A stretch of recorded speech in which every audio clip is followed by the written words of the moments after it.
दोस्तों, हमारी ये स्पेस एक बहुत ही मिस्टीरियस जगह है जिसके बारे में हम बहुत ज्यादा कुछ जानते नहीं हैं और इंसानी फितरत है कि जिस चीज के वजूद को इंसान समझ ना पाए वो इससे खौफजदा होने लगता है और स्पेस के साथ भी यही मामला है। दोस्तों, स्पेस में मिलने वाली ऐसी बहुत सारी चीजें हैं जो हकीकत के अंदर एग्जिस्ट करती हैं पर इंसानी अक्ल उन्हें मानने से इनकार करती है। आज की वीडियो में आपको स्पेस में होने वाली कुछ ऐसी ही पुरस्कार डिस्कवरीज के बारे में बताऊंगा जो आपके होश उड़ा देंगी।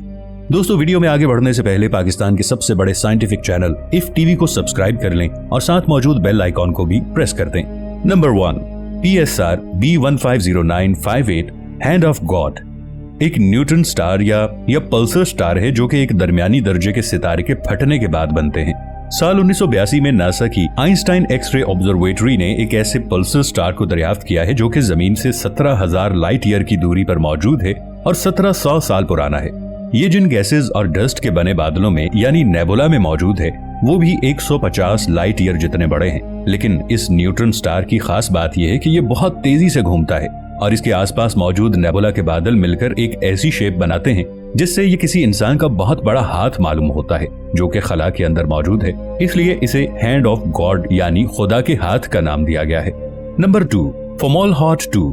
दोस्तों, हमारे सूरज से साइज में 2 गुना बड़ा और रोशन तरीन सितारा जो कि सूरज से सिर्फ 25 लाइट ईयर की दूरी पर मौजूद है, इसे फोमोलहॉट स्टार कहते हैं जो कि रात के वक्त टेलीस्कोप से आसमान में वाज़े तौर पर देखा जा सकता है और इसकी लोकेशन खला में कुछ इस अंदाज और इस तरतीब से मौजूद है कि इससे एक आंख सी बनती है। जैसे कि तस्वीर में देखा जा सकता है कि सितारे की लोकेशन के आसपास ब्लैक हिस्सा खला का खाली हिस्सा है जबकि इसके रेड हिस्से के अंदर दूसरे प्लैनेट भरे पड़े हैं जो कि मिलकर एक पूरी आंख की शेप को बना रहे हैं। जाहिर है कि ये बिल्कुल एक इत्तेफाक है, लेकिन ऐसा नजारा यूनिवर्स के अंदर शायद ही कभी कहीं और देखना मुमकिन हो। Number 3, the mysterious void. दोस्तों, यूनिवर्स का नाम सुनते ही हमारे दिमाग के अंदर सितारों और सैयारों से भरे एक जहान का तस्वुर उभरने लगता है जो कि सच भी है। लेकिन क्या आपको मालूम है कि यूनिवर्स के अंदर एक ऐसा भी हिस्सा मौजूद है जहां 1.8 बिलियन लाइट ईयर की दूरी तक कुछ भी मौजूद नहीं है और इसे द मिस्टीरियस वॉइड कहते हैं। इस हिस्से पर कुछ भी मौजूद नहीं है जो कि साइंटिफिकली तौर पर नामुमकिन सी बात लगती है क्योंकि साइंटिस्ट के अंदाजे के मुताबिक इतने बड़े हिस्से पर कम से कम 10,000 गैलेक्सीज को होना चाहिए। लेकिन यह हिस्सा बिल्कुल खाली है, जैसे किसी शख्स ने खुद अपने हाथों से इस जगह की तमाम आसमानी चीजों को हटाकर साफ कर दिया हो। इसलिए यहाँ पर 1.8 बिलियन लाइट ईयर की दूरी तक सिर्फ अंधेरा ही अंधेरा है। दोस्तों, वैसे तो यूनिवर्स के अंदर और भी इस तरह के छोटे वॉइड्स मौजूद हैं, लेकिन इसका इतने बड़े साइज के अंदर मिलना किसी इंसान के वहमो गुमान के अंदर भी नहीं था क्योंकि आज का इंसान जदीद साइंटिफिक रिसर्च के बावजूद ना तो इसके बनने का मकसद जानता है और न ही इसके बनने का तरीका।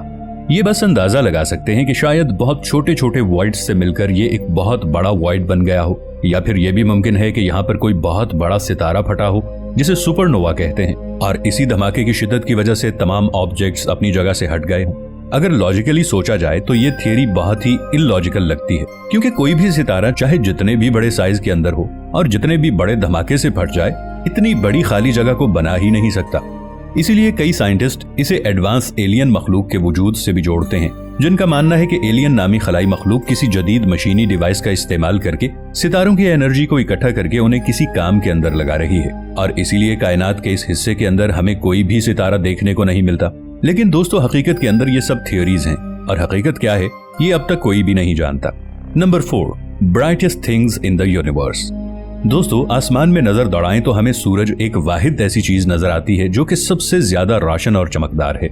लेकिन सवाल यह है कि क्या सूरज और बाकी सितारे ही हैं जो कि आसमान में मौजूद सबसे रोशन ऑब्जेक्ट्स हैं? नहीं, बिल्कुल ऐसा नहीं है क्योंकि जब भी बहुत बड़े साइज के सितारे जिन्हें रेड जायंट स्टार्स कहते हैं अपनी तबई उम्र पूरी करने के बाद मरने के करीब होते हैं तो एक बहुत बड़े धमाके से फटकर कायनात में बिखर जाते हैं। इस धमाके की रोशनी कायनात की तेज तरीन रोशनी में से एक है जिसके बाद ये एक ब्लैक होल के अंदर बदल जाते हैं और ब्लैक होल्स कायनात के पुरअसरार तरीन ऑब्जेक्ट्स में से एक हैं। ये आसमान में मौजूद बहुत बड़े बड़े सुराख हैं जिनके पार क्या मौजूद है हम नहीं जानते और ये ब्लैक होल्स बड़े बड़े साइज के सितारों तक को निगल जाते हैं और जब ये ऐसा कर रहे होते हैं तो इनकी फ्रिक्शन या रगड़ की वजह से जो रोशनी की शिद्दत पैदा होती है वो कायनात की सबसे चमकदार रोशनी होती है जिन्हें क्वेज़र्स कहते हैं। इस एक क्वेज़र की रोशनी का मुकाबला हजारों या लाखों गैलेक्सीज की रोशनी मिलकर भी नहीं कर सकती। साइंटिस्ट ने हालिया एक 3C273 नाम का क्वेज़र जमीन से 2.5 मिलियन लाइट ईयर की दूरी पर डिस्कवर किया जो कि अगर जमीन से 33 लाइट ईयर की दूरी पर भी मौजूद होता तो जमीन से देखने पर यह सूरज के बराबर ही चमकदार नजर आता। दोस्तों क्यूसार्स गैलेक्सी के दरमियान भी मौजूद होते हैं, जिनकी रोशनी की शिद्दत की वजह से ही गैलेक्सीज इस कदर चमकदार नजर आती हैं और इन्हें एक्टिव गैलेक्टिक न्यूक्लाई कहते हैं। और इन्हें देखकर इस कायनात को पैदा करने की शान और इसके नूर का अच्छे से अंदाजा हो जाता है। Number 5, KIC 8462852 Tabby's star. ये एक ऐसा अजीबोगरीब सितारा है जो कि साइंटिस्ट को 1500 लाइट ईयर की दूरी सिग्नस कॉन्स्टलेशन के अंदर एक ऐसी अजीबोगरीब हालत के अंदर मिला जिसमें इसकी ब्राइटनेस या रोशनी मुसलसल कम हो रही थी या बढ़ रही थी, यानी कि इससे आने वाली रोशनी बिल्कुल भी स्टेबल नहीं थी जैसा कि आमतौर पर इसे होना चाहिए।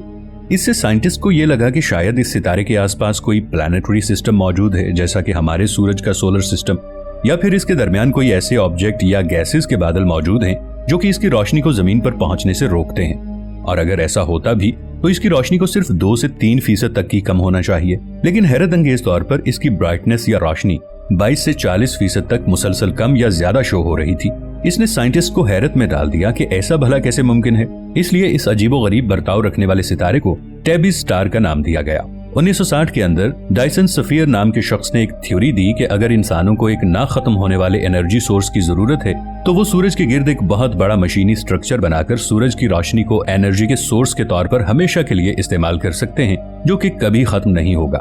मगर सूरज के इस कदर बड़े साइज, इसकी शदीद तरीन गर्मी, रेडिएशन और जमीन पर इसकी रोशनी ना पहुंचने के डर से ये स्ट्रक्चर तो बनाना नामुमकिन है। लेकिन यही कॉन्सेप्ट टेबीज स्टार के बारे में साइंटिस्ट का मौजूद है कि शायद कोई बहुत ही ज्यादा एडवांस एलियन मखलूक ऐसा ही बहुत बड़ा इंफ्रास्ट्रक्चर बनाकर इस सितारे से आज भी एनर्जी हासिल कर रही है और इसलिए ये इतना स्टेबल नहीं है। और इसके अलावा ये भी मुमकिन है कि इस सितारे की रोशनी के अंदर कोई बहुत बड़े शहाब साकिब या एस्ट्रॉइड का स्ट्रक्चर मौजूद हो जो इस रोशनी को जमीन पर पहुंचने से रोक रहा हो।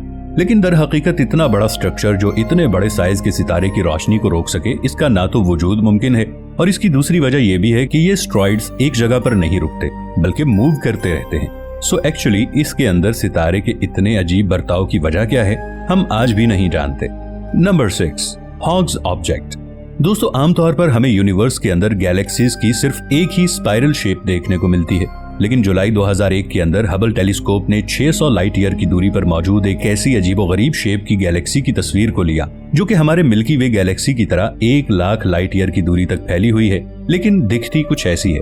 यानी एक बिल्कुल गोल और अजीब शेप के अंदर, जिसे हॉग्स ऑब्जेक्ट का नाम दिया गया, जिसके अंदर एक बहुत बड़ा येलो कोर मौजूद है, जबकि इसके ऊपर कुछ भी मौजूद नहीं है, सिर्फ खाली स्पेस है, जबकि इसके ऊपर तमाम सितारे, सैयारे और दूसरे ऑब्जेक्ट बड़े बड़े हैं। साइंटिस्ट का मानना है कि शायद 2 बड़ी गैलेक्सीज के आपस में टकराने के बाद तकरीबन 2 से 3 मिलियन साल पहले ये बहुत बड़ा स्ट्रक्चर बना, लेकिन इस थ्योरी को सच्चा साबित करने के लिए इसके आसपास कोई भी और गैलेक्सी मौजूद नहीं है जिसके बारे में ये कहा जा सके कि इसने किसी बुलेट की तरह इस गैलेक्सी के साथ टकराव किया हो।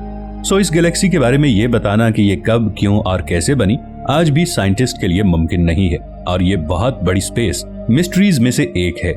दोस्तों वीडियो अच्छी लगी हो तो इसे लाइक और शेयर जरूर कीजिएगा। मिलेंगे एक नई वीडियो के साथ, तब तक के लिए ताहिर उबैद चौधरी को दीजिए इजाजत। अल्लाह निगहबान।